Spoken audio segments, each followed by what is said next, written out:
right, here with Miss Sam. What is true love? Say, I love you. Saying I love you. Oh, I like that. Hugging and kissing. Hugging and kissing. Anything else? No. Is true love your cereal that you're eating? Yeah. Hug. Hug. You want to show me? Will you show me what a hug is? Oh, I love it. Thank you. True love is hug. Is a hug. Very nice. Thank you. I think true love is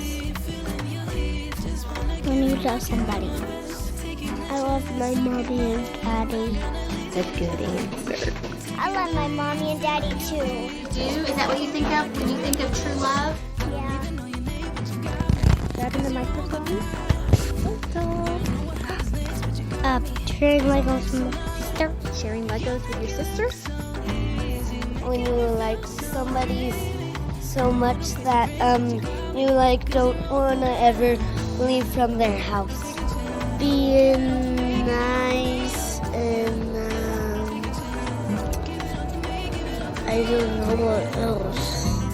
It's when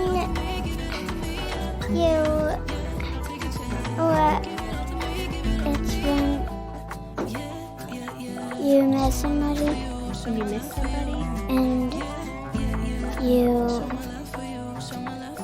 love them. True love is when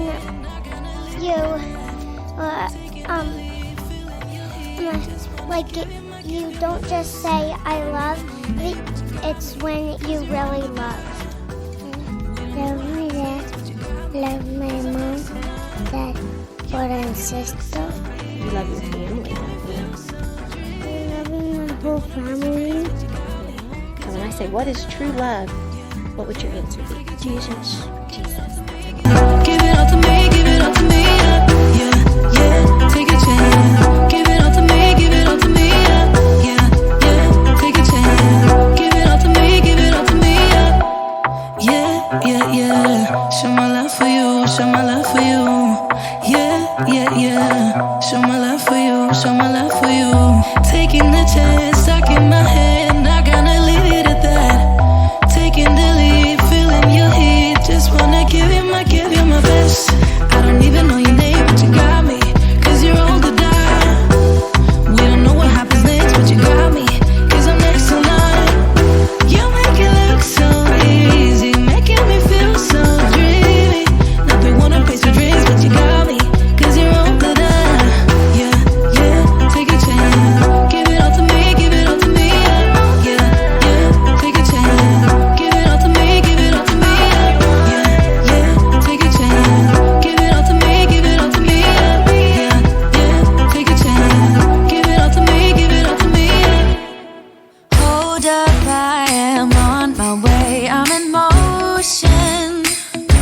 Let's go to the ocean, yeah, let's go outside. We can hang out on the beach without freezing. Yeah, isn't that amazing? In Christmas times, we'll be chilling and having a good time. Doesn't matter if the snow is falling or the wind blows and the rain is pouring. It will always be Christmas in my heart. But this year I wanna hang out with my friends and family, making angels in the sand, you ready? Doesn't matter, it is Christmas in my heart. And I can promise Santa's coming to visit. No, he wouldn't miss this in Christmas times. Oh, and the sun said it is just getting better on a blanket with the skyline painted in blue. Ooh, yeah, that's what we do. We'll be chilling and having a good time.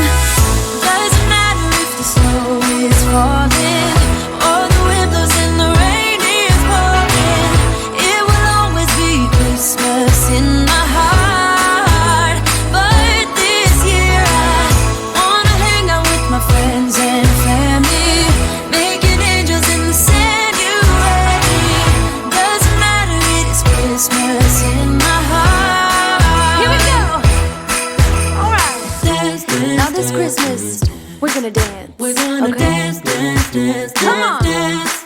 We're gonna dance, dance, have a good time. Dance, dance, all night long. We're gonna dance, dance, and have a good time. I think Santa's gonna come and join us in this song. Doesn't matter if the snow is falling, or the wind blows and the rain is pouring. It will always be Christmas in my heart.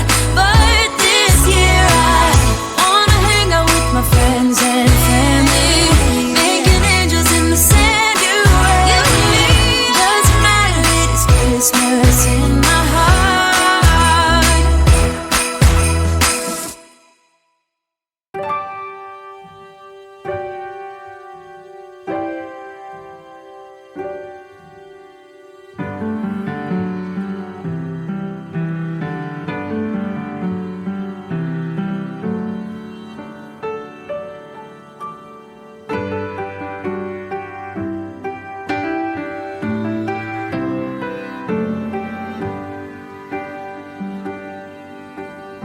In the quiet evening, snow is Hello, falling. hi, I'm Patricia McNeely from Twin And Plains, from Maryland. every window I want to shines wish a everyone a Merry light. Christmas. Please enjoy what's been Somewhere created. in the distance, Enjoy everything. drums are Enjoy the holidays. calling. Enjoy your family. But no one We are going heeds to their have a call very happy new year. I wish tonight. everyone to have health and, it's Christmas, happiness, health, but most of all, the love that all of you really want. The spirit of Christmas is love, and everything is moving from this season forward. And if you're in the southern hemisphere, enjoy going to the ocean. let your And message for us here in the northern hemisphere, we're going to be enjoying the winter, and some of you will be enjoying hibernation. So thanks so much for watching all my videos. As I really walk just through the wanted to streets take of a my minute to old wish everyone, hometown, whatever you celebrate this time of I year, hear sleigh bells there's a lot in the air, ringing in the and finding the air. love is good thing. There are Christmas Always find the love decorations all around. Love Tonight, is in the air. love There and is love peace in the are air. And Merry everywhere. Christmas and Happy New Year. Thank you. Bye now.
Sleigh bells ringing, diamonds blinging, carols singing, favorite season. Sleigh bells ringing, diamonds blinging, carols singing, favorite season. They said, Saint Nick, what you got up in that bag, yeah? I got racks in my sack or in my bag, yeah. They said, Saint Nick, what you got up in that bag, yeah? I got racks in my sack or in my bag, yeah. Snowfall frozen, neck is frozen. Catch me rolling, I'm the chosen. Snow is falling, Elfie's calling. Check my list twice, most of y'all done. Sleigh bells ringing, diamonds blinging, carols singing, favorite season. Sleigh bells ringing, diamonds blinging, carols singing, favorite season. They say, Saint Nick, what you got up in that bag, yeah? I got racks in my sack or in my bag, yeah. They said, same Nick, what you got up in that bag, yeah. I got racks in my sack or in my bag, yeah. Yasha, Dancer, Prancer, and Vixen. Comet, Cupid, Donner, and Blitzen. No, I can't forget about the one with the red nose. When I fly high, my sleigh still stay 10 toes. Bring the beat, bring the cheese, put the lights up. 'Tis the season. Need no Grinch types, no Ebenezer. Don't believe this. Y'all need Jesus. Sleigh bells ringing, diamonds blinging, carols singing, favorite season. Sleigh bells ringing, diamonds blinging, carols singing, favorite season. They said, say Nick, what you got up in that bag, yeah. I got racks in my sack or in my bag, yeah. They said, say Nick, what you got up in that bag, yeah. I got racks in my sack or in my bag, yeah. They said, say Nick, what you got up in that bag, yeah. I got racks in my sack or in my bag, yeah. They said, say Nick, what you got up in that bag. I got racks in my sack or in my bag. Merry Christmas, everybody.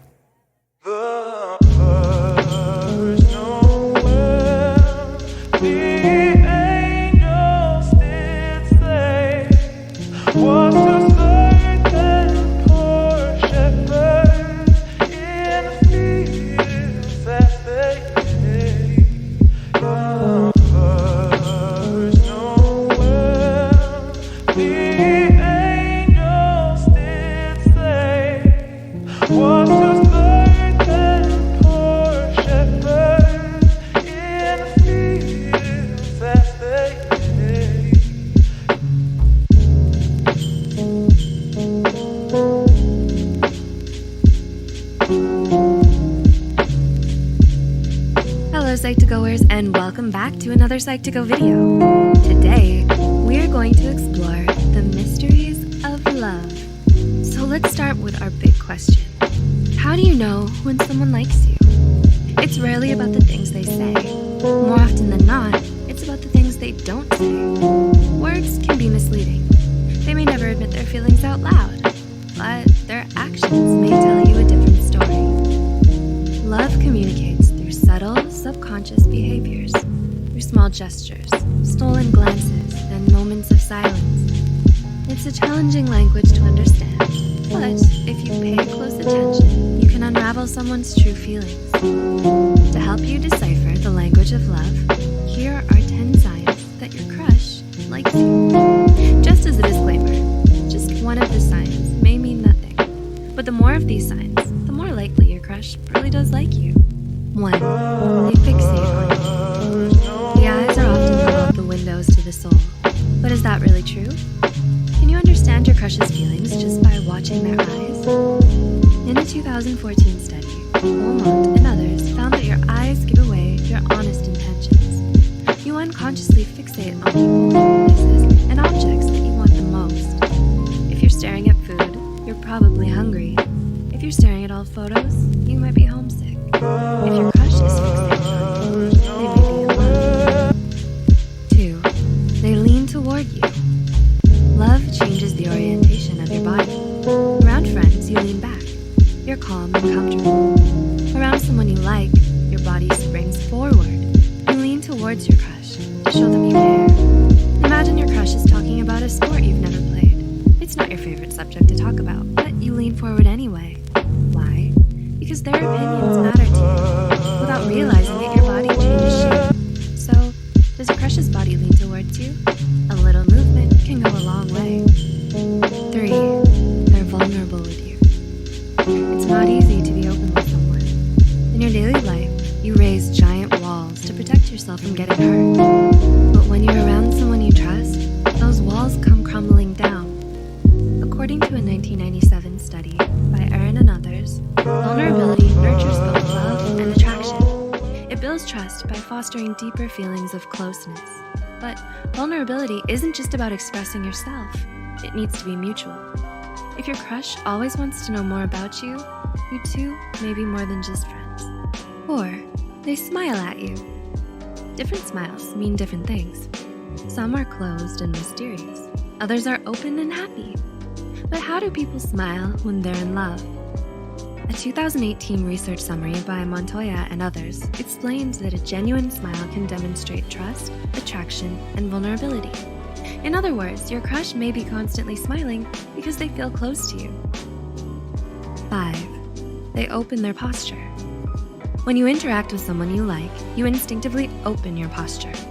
Your arms fall away from your chest, your legs uncross, your back straightens. Each of these nonverbal signals creates a physical and emotional bond with someone. So if your crush likes you, their posture may open up the moment you enter the room.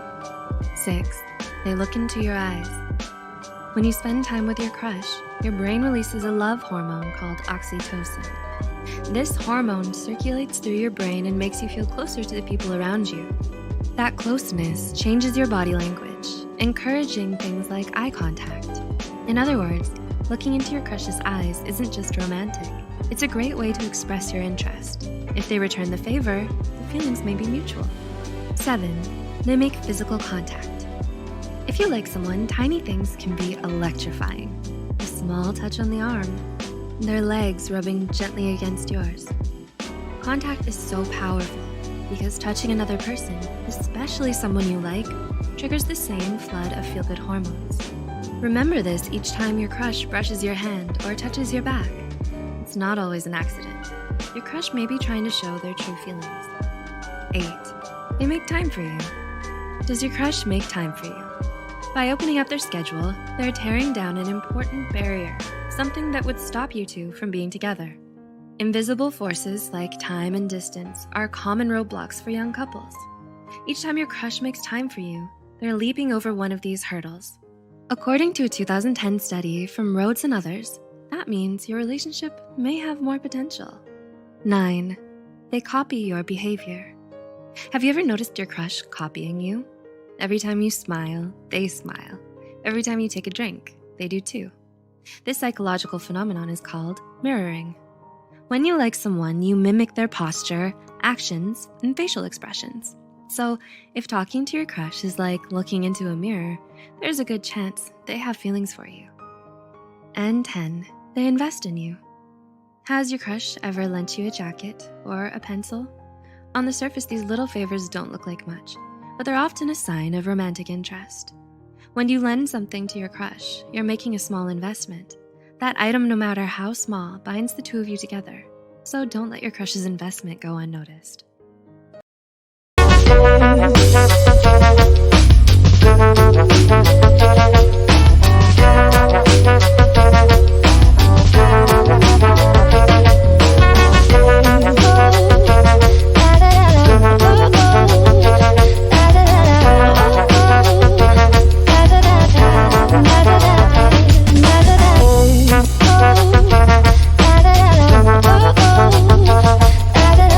Oh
white outside,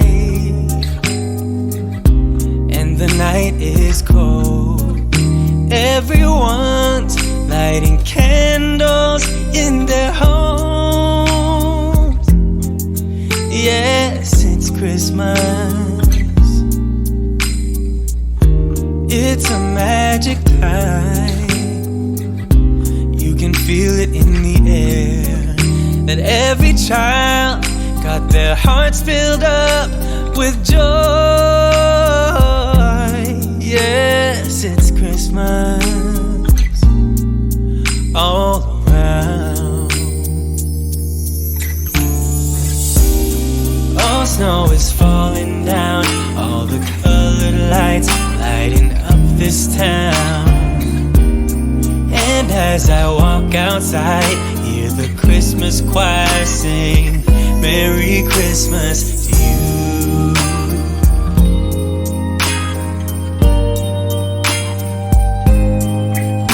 This time of year is a time to cheer. Let our loved ones, our family and friends have a Christmas with so much love, and with joy and laughter. Let us make memories that stay forever. It's Christmas today.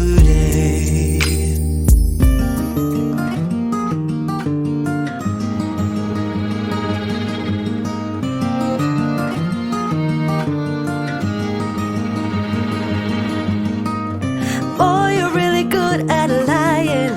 You do it as easy as you breathe. And I can feel a little piece of my soul dying, but keeping it all underneath.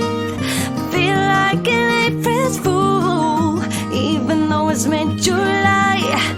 I'm gonna see you break that cool before you ever see me cry. 'Cause I got the tricks figured out. Few things are as powerful as a lie with a heart of truth. A lie with a heart of truth. Few things are as powerful as a lie with a heart of truth. A lie with a heart of truth. Poison is yet beautiful. A lie with a heart of truth. A lie with a heart of truth. Is not a four-letter word. Dude, you should check your spelling. Somehow you get your lines so blurred. And I ain't buying what you're selling. Not since I figured out that few things are as powerful as a lie with a heart of truth. A lie with a heart of truth. No, few things are as powerful as a lie with a heart of truth. A lie with a heart of truth. Poison is yet beautiful.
What's this like?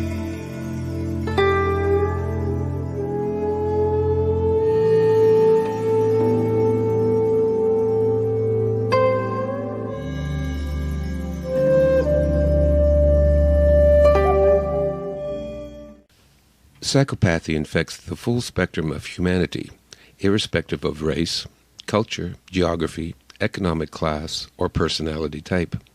It is distributed in a population in a similar way that left-handedness is. One would not notice a person is left-handed until you see him write or catch a ball. Similarly, one may not notice a psychopath until you see him do something that requires them to have a conscience. Most people think of a psychopath as a rare creature found only in the lowest levels of society. However, the reverse is true. They are not rare, but actually quite common, and you are more likely to find psychopaths in the boardroom than on the wrong side of the tracks. The reason is that the more competitive a particular environment is, the more ruthless the use of the cheating strategy becomes. Within the highest circles of power and wealth, a lack of pity and remorse is practically a prerequisite to success, and only the psychopathic mentality can thrive. Because of the tremendous destruction psychopaths reap on society, it is vital for everyone to be aware of their existence and to recognize their behavior traits. Understanding them is the first step to defending against them. Key characteristics. Lack of empathy. Empathy is the ability to experience within oneself the feelings and emotions expressed by others. It is what allows us to feel what others are feeling. It is why we are inspired by works of art, music, and poetry. Empathy allows us to experience the grandeur of life, to be truly alive, and is one of the defining characteristics of what makes us human. Psychopaths have no empathy, and as a result, they are neither truly human nor truly alive. When they see normals, admiring a piece of art, or playing with their children, or caring for a pet, or any number of human emotional interactions, they cannot understand what all the fuss is about. Psychopaths realize at an early age that they are different, and that they should act as everyone else does in order to be accepted into society. They learn to mimic what they see others do, but they can never understand why they should act this way. Although they are consummate actors, careful observation will reveal telltale cracks in their facade. They know enough to fake concern when someone is sick, or to pretend happiness when some good fortune befalls a friend. But in situations where the psychopath has no pre-rehearsed act, their ad lib often reveals a stunning lack of empathy.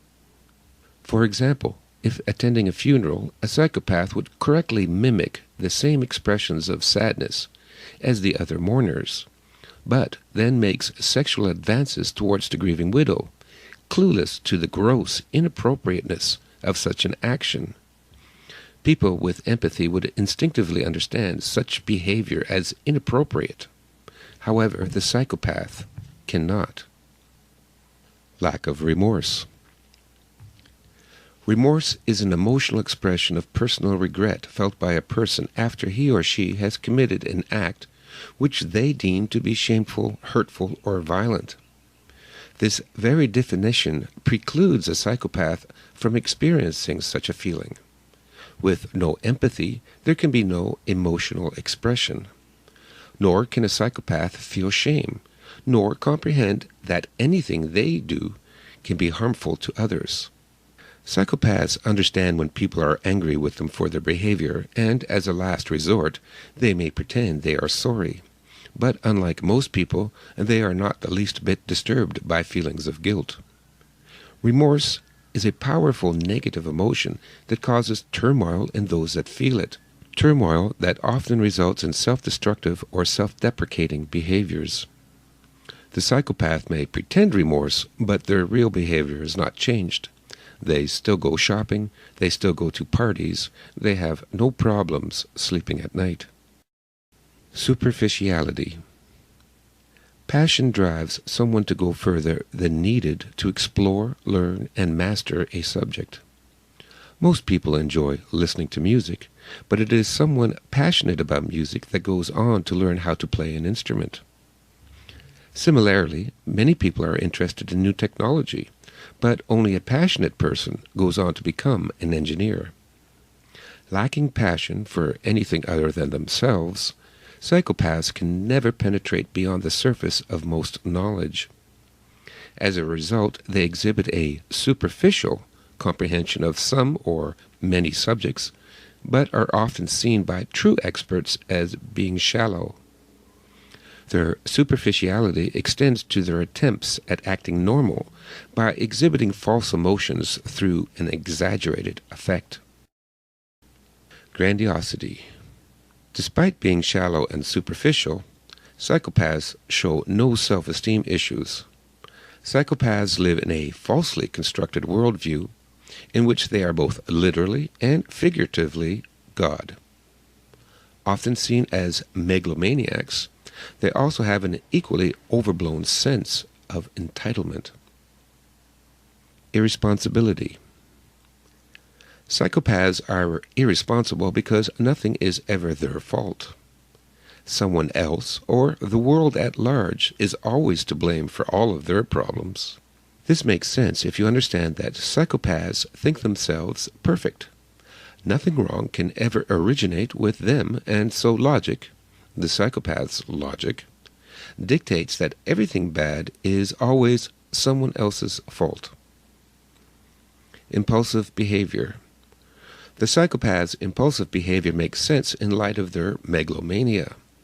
In their world, whatever they want now is good, and whatever they do not want is bad. If a psychopath wants sex and his date will not provide it, then rape is good and the date is bad. If someone has money in his or her pocket and the psychopath wants it, then robbery is good and the victim is bad for possessing something the psychopath wanted. If this strikes the reader as insane, it is. One of the earliest writers on the subject of psychopathy, J.C. Pritchard, coined the now-defunct term moral insanity as a way to describe psychopathy in 1835. Compulsive lying. Living at the expense of the rest of humanity would be an impossible situation in a rational society. Psychopaths have solved this dilemma through their premier weapon, lies. Lies hold together their view of themselves, their own private universe, and facilitate their need to live parasitically off the rest of society. Without empathy, shame, and remorse, they are free to lie as often and as outrageously as they please. Normal people would blush or sweat or tremble if they dared stretch the truth to the same degree. However, for the psychopath, lying is as easy and natural as breathing. This is why they often pass polygraphs. They do not register the physiological reactions that non-psychopaths would when lying. They are so good at lying they can fool trained psychiatrists and even other psychopaths.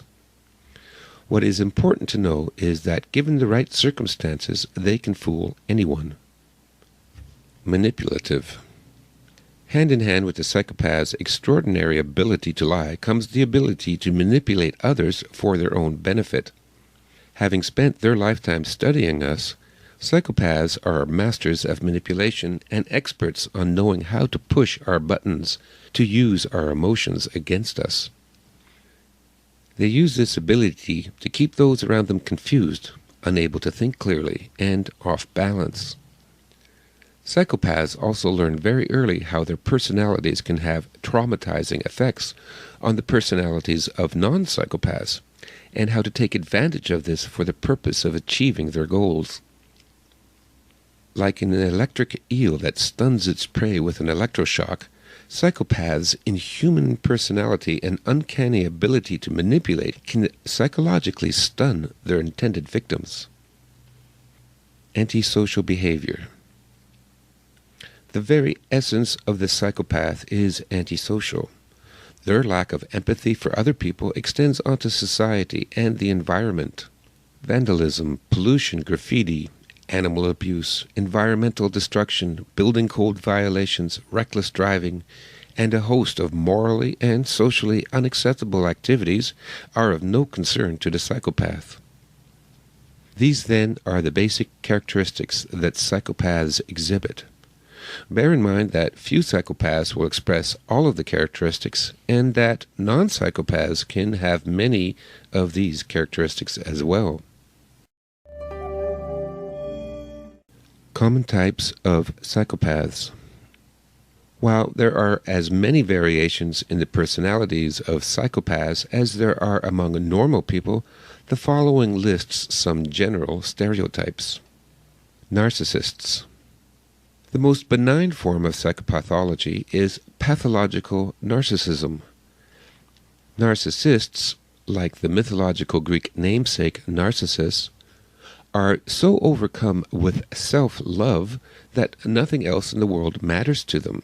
They need a constant source of narcissistic supply, which is attention, adoration, recognition, awards, and praise. There are two basic types of narcissist, the somatic and the cerebral. Somatic narcissists take pride in their looks and appearance. They will flaunt their sexual exploits, brag of their accomplishments, show off their muscles, and display their toys. They are often health nuts, hypochondriacs, and sex addicts. Because of their barren inner life, they continually need new thrills simply for the rush of adrenaline. These thrills range from criminal activity and substance abuse to increasingly bizarre sexual acts.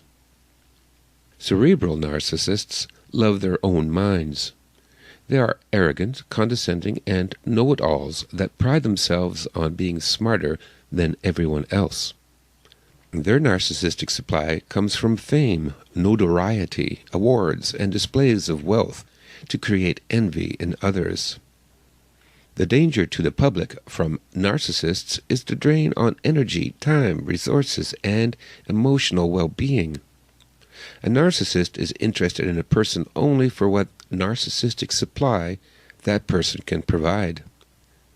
They will gladly accept love, attention, affection, adoration, praise, emotional and financial support, but being without empathy, they cannot reciprocate any of it. Any partnership they enter into will always be one-sided. Once a person ceases to be the source of narcissistic supply, or a better source comes along, they are discarded without hesitation or consideration. Thus do narcissists leave behind them a trail of broken hearts, broken dreams, empty wallets, and abandoned children. The victim. Commonly used by female psychopaths, but by no means unheard of among males, is the professional victim stereotype. Preying on what psychopaths see as weakness in others, sympathy, the female psychopath appears helpless, pitiful, emotionally fragile, persecuted, and sexually vulnerable. She pretends heartfelt gratitude for whatever small kindnesses strangers provide her. But behind the mask is a cunning, ruthless, and loveless predator. Often using sex as the hook, they can juggle several victims at a time, draining them of life and money until there is nothing left, then skipping town to avoid the repercussions. Con artists. Not all con artists are psychopaths, but psychopaths make convincing con artists. Being excellent liars, they put that talent to use by cheating others.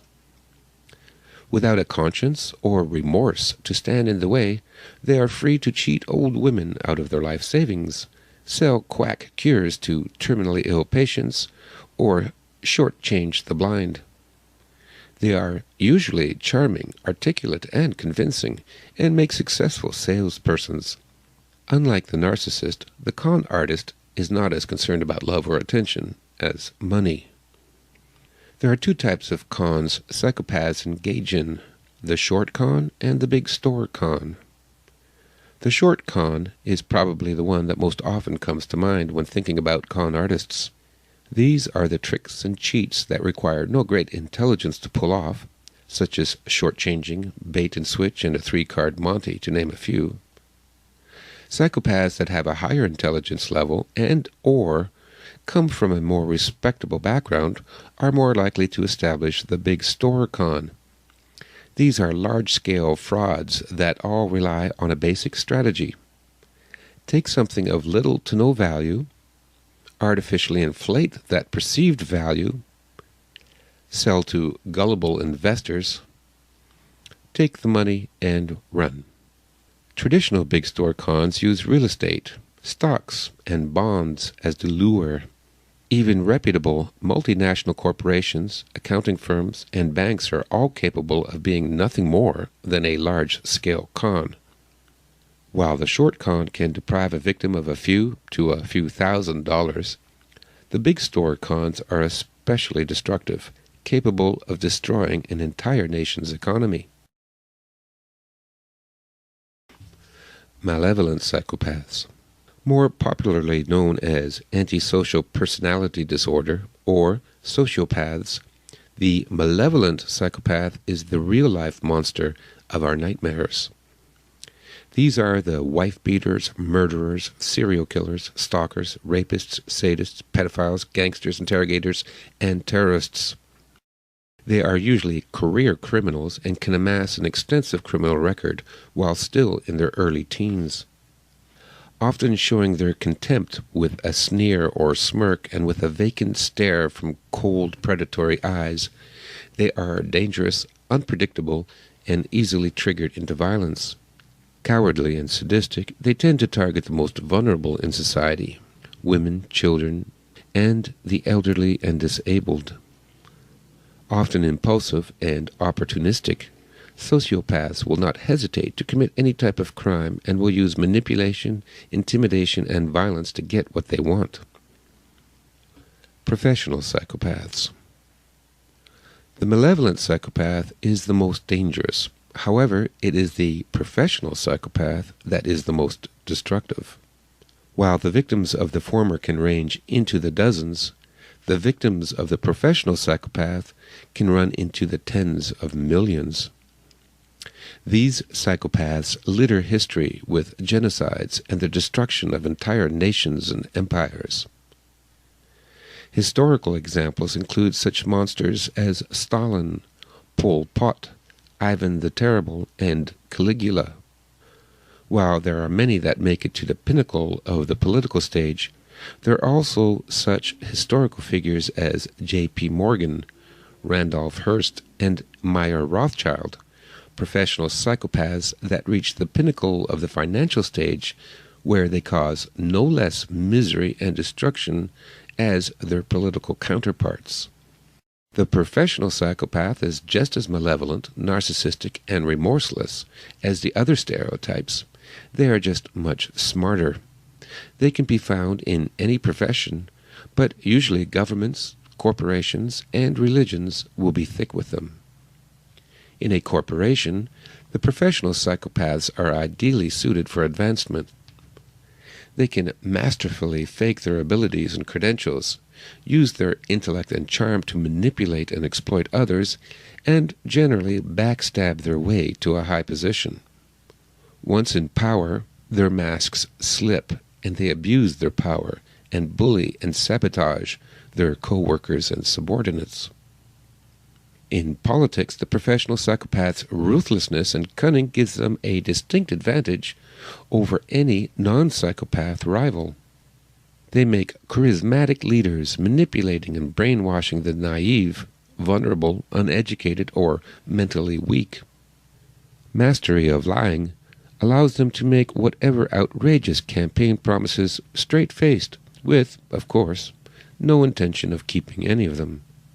A life spent faking being human gives them the ability to assume the roles of virtuous public servant, the perfect father, husband, advisor, mentor, and everyman. In addition, when things get rough, they have no inhibitions in playing dirty, and readily resort to murder, assassination, persecution, war, and genocide.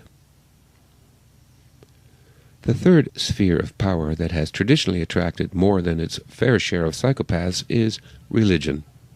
A quick glance at the history of religion, from the bloody sacrifices of the Aztec priests to the tortures of the Spanish Inquisitions, and through seemingly endless religious wars waged in the name of peace and love, makes their influence plainly visible to all willing to look. Since most, if not all, great religions are constructed on falsehoods, compulsive liars make the perfect proselytizers. A look at recently created religions such as Mormonism and Scientology show their founders, Joseph Smith and L. Ron Hubbard respectively, were at least compulsive liars and more likely full-blown psychopaths. Charismatic cult leaders such as Jim Jones and Sun Myung Moon were indeed psychopaths, while televangelist preachers that rake in millions from their gullible flocks are at best con artists of the highest caliber. When psychopaths dominate and seize control of the major cultural institutions that influence a society, a final type of psychopath is created. Secondary psychopaths. While the classic genetic psychopath is one who is born with whatever genetic trait that causes this pathology, there is another group of people that behaves just like the classic psychopath, who were not born that way but were created. Secondary psychopaths are created in two ways, through trauma and through groups. Trauma from an accident, drug addiction, or severe physical and psychological abuse can destroy that part of the frontal cortex of the brain where empathy and conscience is processed. While such individuals are a tragic reality in our society, they are in most cases just as incurable as their genetic counterparts are. The second way in which psychopaths are created is through groups. There are certain groups that will attract psychopaths because of the opportunities of power and influence membership provides. Usually such groups will quickly become led and dominated by psychopaths. Other non-psychopathic members of these groups would have to become psychopaths in order to survive. For example, in a street gang, sociopaths make the best leaders, and therefore most gangs have a sociopath at its head. Other psychopaths are also attracted to the violence and power of a street gang, and so together they create a psychopathic value system. The gang becomes a psychopathic entity. The non-psychopathic youth who must live within the territory of such a gang is given two choices: become a victim of the gang or join them. By joining the gang, the new recruit must also adopt the group's twisted value system and behave accordingly, thus becoming a secondary psychopath. Conversely, at the other end of the scale, we can see the same principle at work in corporations. The money and power of a corporation attracts the cerebral and narcissistic psychopaths. In a corporate environment, they have many advantages over their non-psychopathic competitors for promotion. Not surprisingly, most corporations end up being run by psychopaths. As with a criminal gang, a corporation's culture adopts the twisted values of its leaders. Those who would seek employment must likewise adopt, or at least appear to adopt, the corporation's essentially psychopathic mindset. What is important to understand is that a mob has no conscience. Individual members may or may not have a conscience, but when they are part of a mob, they will have none. Most organizations, from street gangs to corporations, are mobs. It would be a mistake to place your trust in them, since they can turn predatory in a moment and deprive you of time, money, sanity, and livelihood. The psychopath's modus operandi. One weakness psychopaths have is that once one studies them and begins to understand them, they become predictable. While tactics vary from one to another, most psychopaths follow a similar strategy when conning either an individual or an organization. Their strategy is as follows. The interview. Psychopaths are experts at cold reading. First used by psychologists to describe what phony fortune tellers do, cold reading is the ability to guess a person's personality type quickly through verbal and nonverbal communication. The technique is simple. Ask questions and watch the responses. Psychopaths will cold read you as part of what is called the interview stage. The whole purpose of the interview is for the psychopath to size you up as a potential victim. They make mental notes of different ways they could possibly manipulate you. The seduction. Should you or your organization be seen as a suitable victim, the next stage is the seduction. Based on the results of their interview, the psychopath will tailor the seduction to your personality. If concerned about your appearance, they will flatter your good looks. If insecure about your education, they will flatter you about your intelligence. If greedy, they will have insider information on a get-rich-quick scheme. And if cowardly, then only the psychopath can protect you from your fears. On a personal level, they will shower you with praise and attention in a whirlwind romance.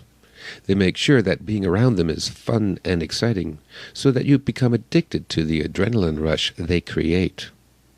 On the organizational level, they pretend to be the perfect employee, the most devout follower, and the most dedicated public servant.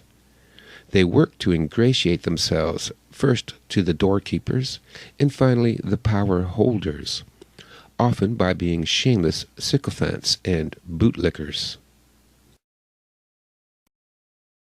Divide and conquer.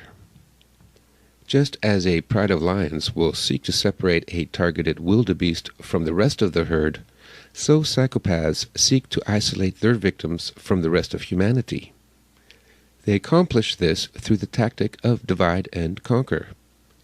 In a personal relationship, the psychopath will sabotage and undermine his or her victim's relationships with family and friends.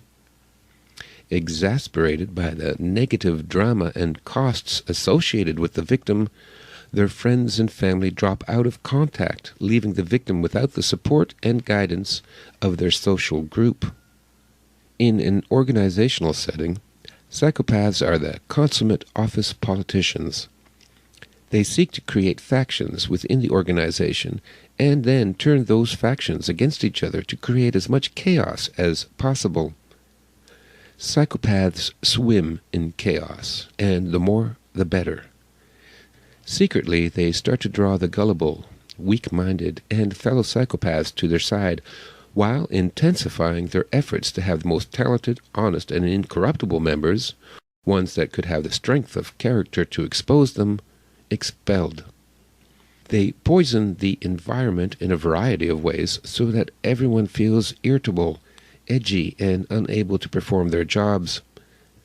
Control of the organization slips into the hands of the source behind the dysfunction, the psychopath who created it all.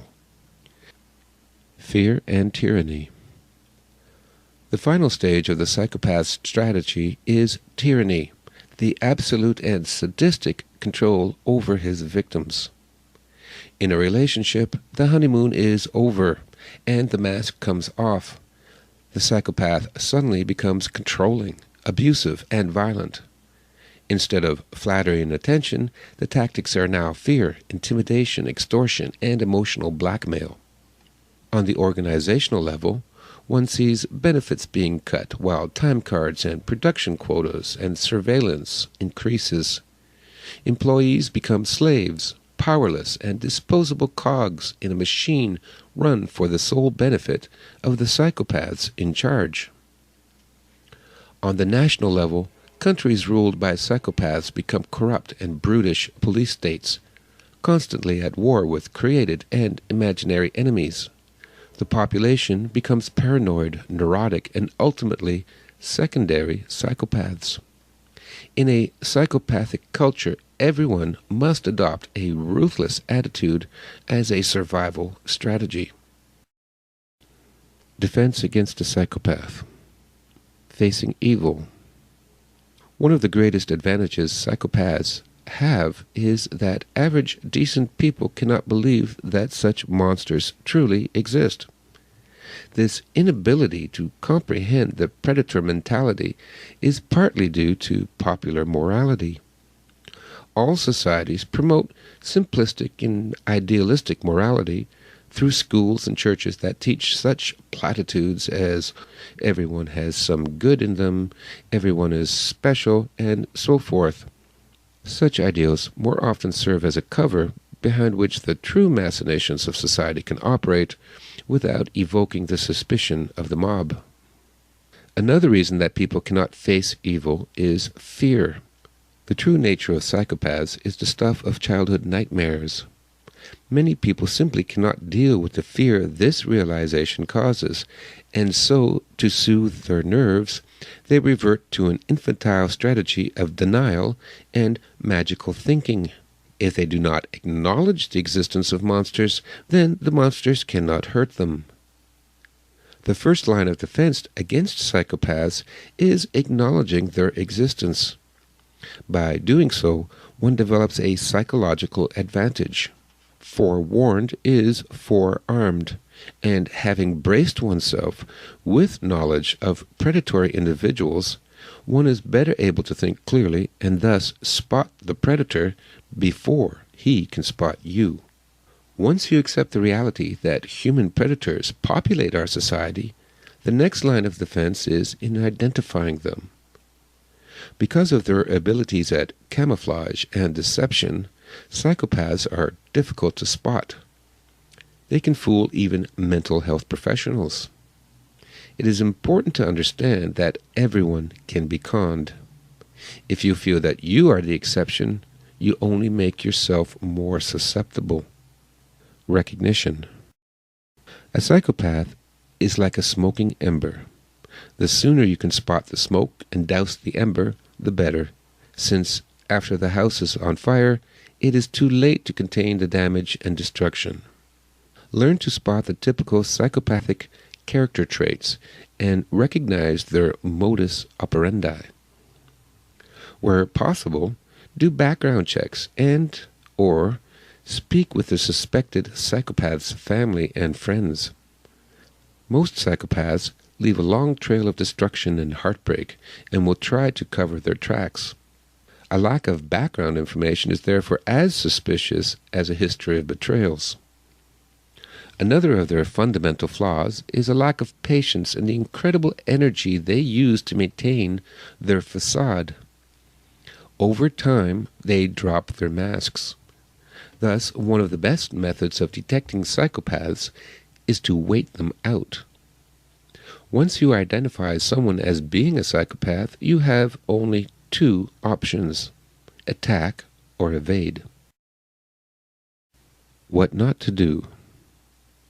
What is vital to understand is that empathy cannot defeat the psychopath. You cannot change them. You cannot reform them. You cannot find the goodness inside them. You cannot show them the way to God. And you cannot teach them about love.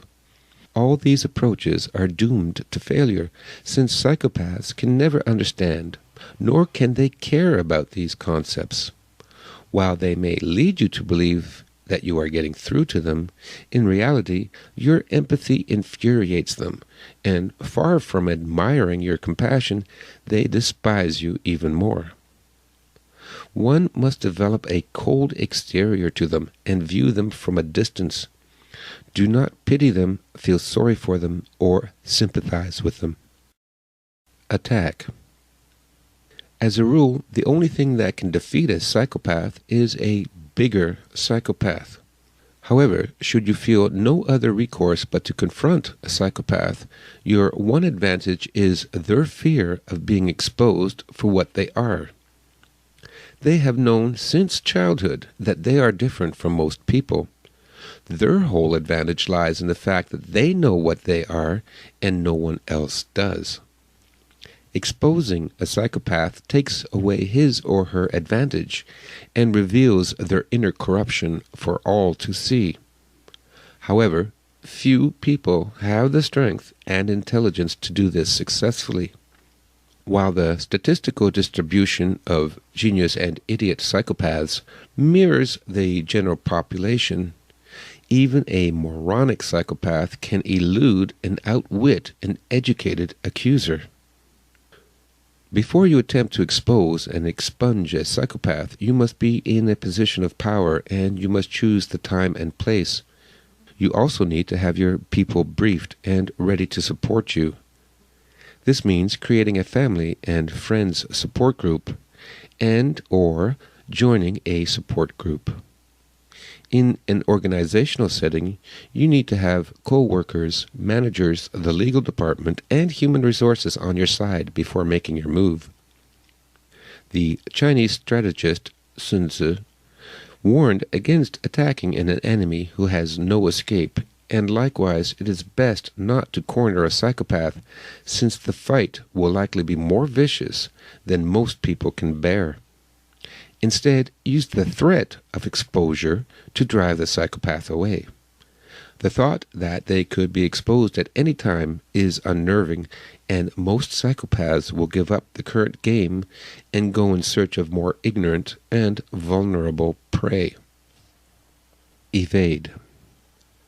A safer and easier strategy is to evade. Once you have identified someone as a psychopath, you must cut him or her off and out of your life completely. In a relationship, you may need to change your locks, change your phone numbers, and block your email account, close bank accounts, get a restraining order, or move. Take self-defense and firearms training. In conclusion, the study of psychopathy is an important new tool, not only in crime prevention, but in understanding the source behind many social ills. The more informed and aware you are of this subject, the safer you and your family will be.